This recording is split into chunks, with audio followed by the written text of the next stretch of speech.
En este primer ejemplo vamos a ver un dibujo técnico para un subensamble del módulo del estabilizador horizontal basado en el avión B737. Aquí encontramos el módulo. Tenemos las superficies aerodinámicas, la estructura central que tiene forma de estrella y se muestra parte del fuselaje. Aquí tenemos otra vista. Bueno, algo importante.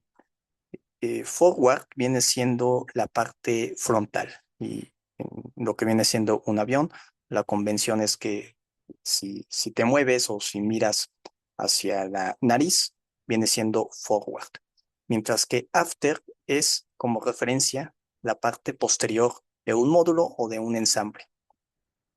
Y específicamente el subensamble que vamos a ver para el dibujo técnico se encuentra en la parte after de la estructura central. Aquí vemos otra vista. eh, se muestran las superficies aerodinámicas, el fuselaje y la estructura central que tiene forma de estrella. Entonces, en el dibujo técnico nos vamos a enfocar en este subensamble. ¿Y por qué se llama subensamble en realidad? Bueno, porque el ensamble viene siendo la estructura central que tiene precisamente la forma de estrella. Acá tenemos la parte frontal, el forward, y aquí la parte posterior, el after. En su conjunto, el módulo de nuevo es el estabilizador horizontal. Pasamos al dibujo y lo primero que notamos claramente es un dibujo de ensamble. Para fines prácticos lo vamos a llamar ensamble, aunque ya sabemos que es un subensamble. Siempre es recomendable, es una buena práctica, tanto en un dibujo de ensamble o en un componente individual, primero tener una vista isométrica. ¿Qué significa una vista isométrica? Básicamente una vista para mostrar las tres dimensiones. Entonces, tenemos este ensamble, el componente número uno, componente número dos. Observamos que para el componente número dos es este elemento de soporte, pero en realidad son dos, uno del lado derecho, otro del lado izquierdo. Tenemos estos fittings de unión, como el ítem número 3, también son dos, uno de cada lado, y los elementos estructurales de soporte, que es el ítem número 4. Aquí serían de cuatro elementos, uno, dos, tres, cuatro. Una vez que se identifican los ítems en un dibujo de ensamble, pues necesitamos un bill of materials, una lista de estos componentes, y es lo que se muestra en la tabla. Por ejemplo, nos dice el ítem número uno. Primero, la descripción en esta columna, que es el componente estructural central. Y luego la cantidad. La cantidad, pues únicamente es un componente. El número de hoja, se está indicando el número de hoja para el dibujo de detalle de este componente. Y este dibujo de ensamble tiene esta característica en especial, de que en el mismo dibujo de ensamble vamos a encontrar los dibujos de detalle de cada uno de los componentes. Ahora, esto eh, se hizo de esta manera porque el ensamble es relativamente sencillo. Tenemos pues cuatro ítems, pero cuando el ensamble es de mayor complejidad, cuando tiene decenas de componentes, lo que se hace es que para encontrar el dibujo de detalle de cada componente individual, en vez de tener la columna del número de hojas, lo que se va a tener aquí la columna es el número de dibujo. Entonces es necesario abrir otro dibujo para encontrar el dibujo de detalle de cada uno de los componentes del ensamble. Pero aquí de nuevo, como es un ensamble relativamente sencillo, en el mismo dibujo de ensamble vamos a encontrar el dibujo de detalle. Ahora, si vemos el ítem número 3, que es el fitting, nos dice la cantidad 2. ¿Por qué 2? Bueno, tenemos uno del lado izquierdo, otro del lado derecho. En el caso de pernos o de tornillos, imaginemos en un ensamble, pues se debe de indicar la cantidad del número de tornillos que tiene dicho ensamble. Ahora, pasamos aquí al bloque de título. Primero, el nombre como tal del dibujo. Y para el nombre del dibujo, lo que se recomienda, primero empezar como con el nombre del módulo. Entonces, este subensamble o este ensamble pertenece al módulo del estabilizador horizontal, siempre como empezamos desde lo general, ¿sí? Entonces, nos encontramos en el estabilizador horizontal y luego se especifica qué tipo del ensamble de este módulo. En este caso, el ensamble al cual se refiere es la sección central. Entonces, esto corresponde a la sección central, pero aquí se identifica como la ubicación. Porque, bueno, me voy a regresar a esta diapositiva. Todo esto, lo que tiene forma de estrella es la estructura central, pero lo que se está haciendo para identificar el dibujo de ensamble en específico es la ubicación. Todo esto viene siendo la parte after del ensamble. Por esta razón, aquí en el dibujo inicia como after sección central ensamble.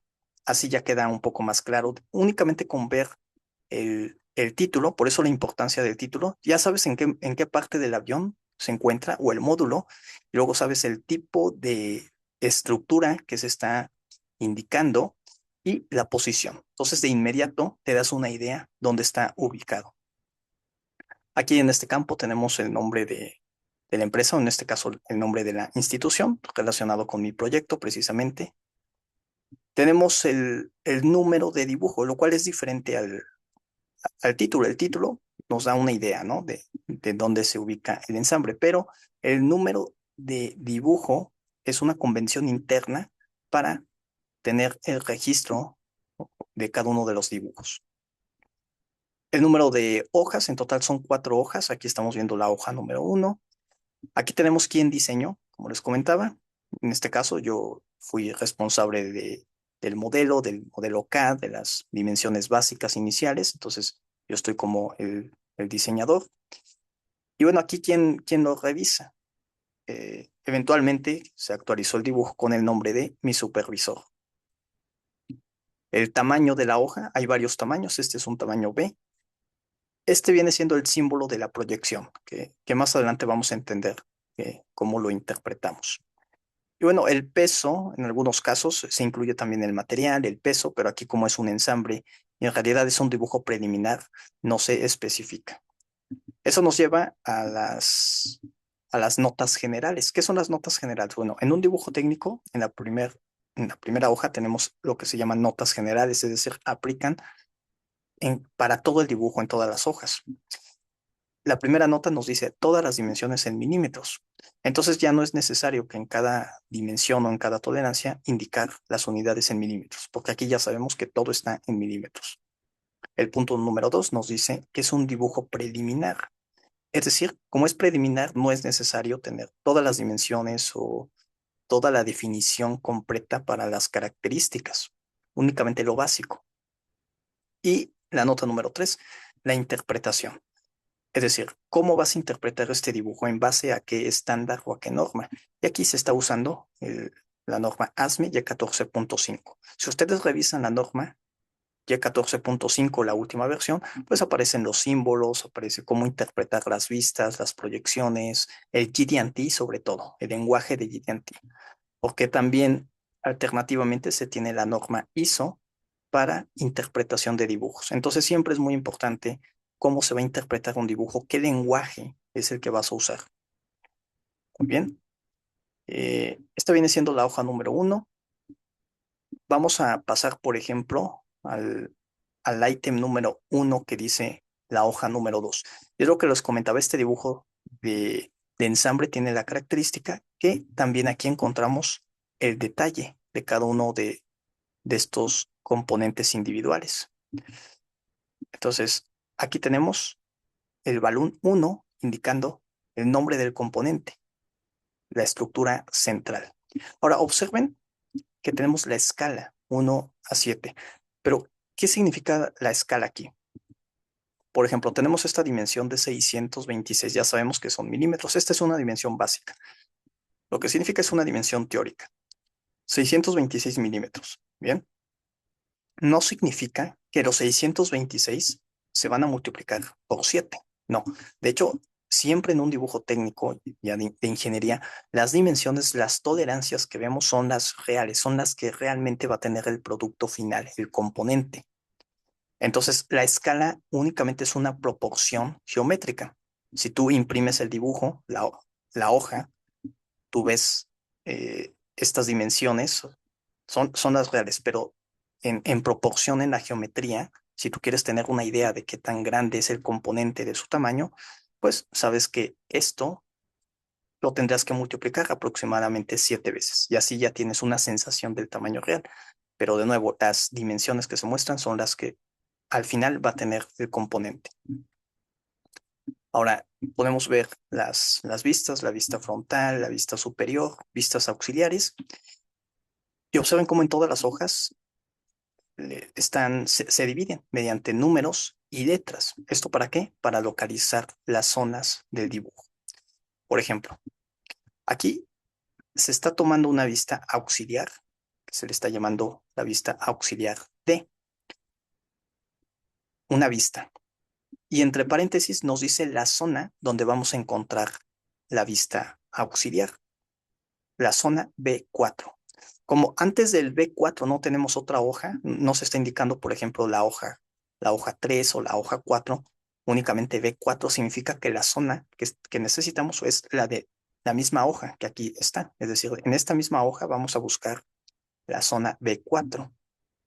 Aquí la ubicamos, B, aquí tenemos 4 y encontramos precisamente la vista auxiliar D. ¿Tiene sentido? Aquí tenemos D y aquí se encuentra la vista auxiliar D. Aquí, como es relativamente sencillo el dibujo, inmediatamente se localiza, pero imaginemos un dibujo de decenas de hojas donde alguna vista puede estar en otra hoja. Pues aquí sería muy útil tener estas referencias cruzadas. ¿Y por qué es referencia cruzada? Bueno, porque si tú revisas la vista auxiliar D, aquí tienes otro paréntesis, dice E5. Entonces, si tú buscas la zona E5, aquí encontramos la referencia cruzada. Tú puedes empezar desde aquí o puedes empezar desde acá, pero por la referencia cruzada sabes dónde está, o de dónde vienen o hacia dónde tienes que ir. Ahora, también las referencias cruzadas siempre se indican al paréntesis, no a la letra donde está la vista o la información, sino al paréntesis. Bueno, aquí podemos ver las dimensiones básicas, algo de GD&T para las características más importantes de acuerdo a la función que tiene el ensamble y todo eso se interpreta de nuevo por la norma que hace mención en las notas generales, que es ASME ya 14.5. Muy bien, aquí tenemos la hoja número 2 y así. Ahora vamos a ver la hoja o el siguiente ítem, el ítem número 2 que se indica en la hoja número 3. Entonces vamos a la hoja número 3. Aquí tenemos la hoja número 3 y encontramos el dibujo de detalle para el ítem número 2. Observen que eh, únicamente se usa el espacio que se necesita. Entonces, a pesar de que se tiene toda la hoja, no significa que toda la hoja se va a usar exclusivamente para un componente. Si en esta parte de la hoja se puede definir las vistas necesarias para el ítem número 2 sin ningún problema y dejas espacio para el siguiente ítem, el ítem número 3. Aquí tenemos el ítem número 4. Observen, no es necesario utilizar toda la hoja, únicamente el espacio que se requiere. Muy bien. Entonces, de manera general, así es el layout de un dibujo técnico. Este es un dibujo técnico de ensamble y recordando la característica que tiene, de que en este dibujo de ensamble tenemos los dibujos de detalle para cada uno de los componentes. Pero si el ensamble es de mayor complejidad, de decenas de números de componentes, pues claramente sería muy impráctico que en el mismo dibujo de ensamble tengas los dibujos de detalle. Simplemente el dibujo sería muy extenso. Entonces, ¿qué se hace en esos casos? De nuevo, en vez de tener esta columna de hoja, se reemplaza por una columna con el número de dibujo. Y así tienes que abrir un nuevo documento con ese número de dibujo que corresponde al componente que ya te va a tener allí su vista de detalle o su dibujo de detalle. Muy bien, entonces vamos a ver. Vamos a pasar al segundo ejemplo, que es un ensamble precisamente de mayor complejidad.